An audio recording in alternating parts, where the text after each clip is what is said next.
এই সরকারের চক্রান্ত ছিল যে হ্যাঁ আওয়ামী লীগের তো বিদায় হয়েছে, এখন বিএনপিকে বিদায় ঘটাতে হবে এবং জামাত এনসিপিকে ক্ষমতায় আনতে হবে। দেখেন এনসিপি কিন্তু শুরুতে বারবার বলছিল যে ৭১-এর দায় যাদের আছে আমরা তাদের সাথে জোটে যাব না, তাদের সাথে আমরা রাজনীতি করব না।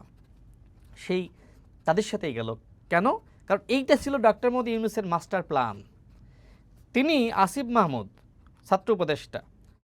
ছাত্র উপদেষ্টাকে যাতে জামাত ইসলামের পক্ষ থেকে আসন ছাড় দেওয়া হয় ঢাকা 10 আসন, এই জন্য তিনি মানে অন্তর্বর্তীকালীন সরকারের প্রধান ডক্টর মোহাম্মদ ইউনূস জামাতের আমিরকে ফোন দিয়েছিলেন।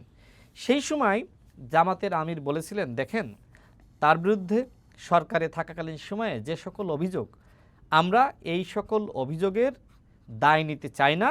আমরা একটি নির্বাচন করছি, এটা দুর্নীতি বিরোধী জোট, সুতরাং আসিফ মাহমুদকে আসন ছাড় দিয়ে সেই দুর্নীতির ভার আমরা বহন করতে চাই না।